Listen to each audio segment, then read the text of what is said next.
about JK and Brooke. So he went to go see his ex-girlfriend Alex, and he's sitting there at her house, and he's sitting here going off about how upset he is that she cheated on him and how he pretty much has trouble trusting people because what she did to him. And the whole time Alex was like, come here, give me a hug. And I think she thought, okay, maybe if he embraces me, he'll forget everything and then realize how much he misses me. But JK was like, nope, I am not falling for that. Stay away from me. I'm still hurt, and I'm not going to allow you to hurt me again. And I was just so confused why he chose to go over there, because he didn't really forgive her. I think he just had unanswered questions. He wanted to try to get some closure, and I think that he wanted her to acknowledge the pain that she caused him, to validate his feelings of hurt. I'm proud of him for at least revealing that he has a girlfriend, Brooke, because I thought he was going to completely keep that a secret.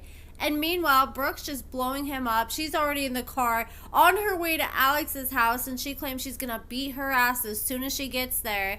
So JK goes outside. Alex is trying to give him a hug again. He doesn't want anything to do with it. And as soon as he gets inside an Uber, I guess it was an Uber or a producer's car. I don't know. They kind of try to make it seem like they're Ubers, but it's like, okay, I know you guys didn't have GoPros set up in the Uber like that. I mean, I guess they could, but it'd have to be a whole thing like where they had to pull over, mic up the Ubers, put the GoPros all up in there, and I just don't see that happening with the Uber driver. I feel like the producers just do it with their own cars. But anyways, he hops in the car and he answers Brooke's phone call, and Brooke was like, where you at? And she was trying to see if he was going to be honest with him, because she already knew the answer to that question. And his dumbass lied to her. He's like, oh, I'm just job searching. And she's like, no, the hell you're not. You're at Alex's house and I tracked you. And then JK tried to spin it and be like, oh, you're tracking me? Oh, you're crazy. And trying to make it seem like Brooke was out of pocket.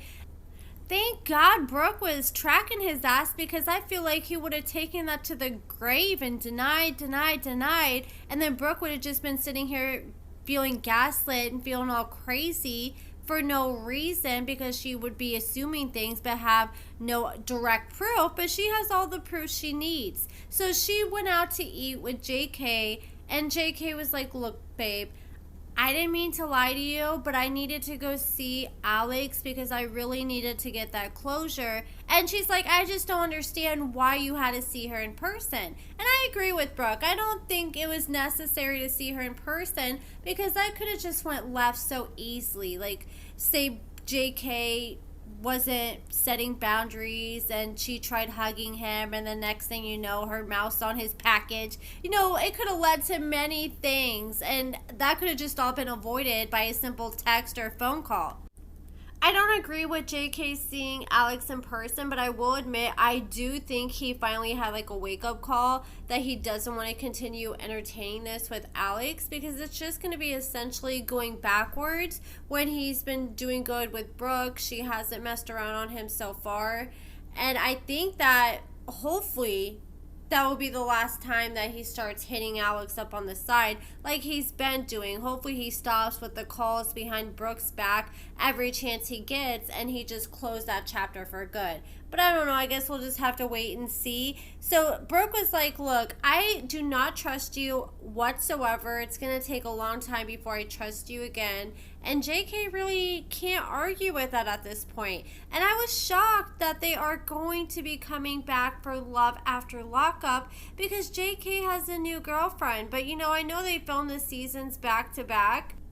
I know a lot of storylines were filmed over the summer 2024, but like some storylines like Courtney was filmed towards the end of 2024, and that's why we were introduced to her so late.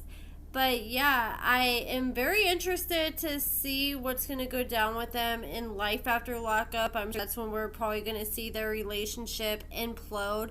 Brooke's been talking about how she is going to have so much to say as soon as the season ends. And then now that the season's over, everyone's like, okay, girl, what's the tea? And she's like, oh, we're coming back for Life After Lockup, so you guys are going to have to wait until that season ends. But then she posted that for the right amount, she'll spill tea if you send her money on Cash App. And I don't know if that's legit or not. Some people were like trying to poke around, like, okay, like, how much do I need to send you? I got $2.50. And she's like, well, send it to me and you'll find out. But I don't know. You guys let me know what you guys think about Brooke and JK. And let's just talk about Damodrick and Quiana, because their storyline was short and sweet. Pretty much, we learned that they were no longer together. Damodrick was living with his father. And then Damodrick was going and seeing his kids at his baby mama's house. Then at the end of the season, we learn that they're coming back for Life After Lockup, and that doesn't even make no damn sense. Like, Quiana, I'm gonna need you to love yourself a little bit more, because you literally let this man get pregnant with his baby mama. He's cheated on you twice, and now he's cheated on you a third time. Like, after 3 strikes, you would be out, buddy. But no, for some reason, she's entertaining this fool still and coming back for a whole nother season where I'm sure he's going to play the hell out of her again. But honestly, I don't know why I'm acting surprised that they're back together, because the baby mama, when she went live like a month ago, she was talking like, yeah, you know, they're still together, and if they got married, I'd go to their wedding. And she's trying to say she's moved on since then, but I don't know, because, girl, you haven't moved on after all these years. I don't think you plan on moving on anytime soon. But maybe Damodrick finally woke up and decided he wants to be a faithful man. I don't know. I just hope that they take some time before they jump into getting married, because otherwise I think they're just going to be on the verge of divorce if he can't keep his dick in his pants. But that's it for this video, guys. Let me know what you guys think in the comments below.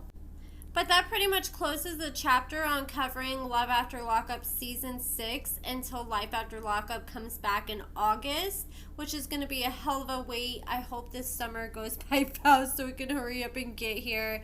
In the meantime, I will be covering Mama June. I'll be covering Love After Lockup updates. I'll be trying to do some tips, 90 Day Fiance. If there's anything else you guys want to see me cover, then please let me know in the comments below. But yeah, I'm trying to decide if I want to cover Brooklyn and Brian. That's the one couple I haven't covered yet. I just feel like there hasn't been a lot going on with them up until like he was cutting it close to coming back from the strip club after he had to get home at 3 p.m. for his parole. But I don't know, I might cover them, I might not. But that's it for this video, guys. Let me know what you think in the comments.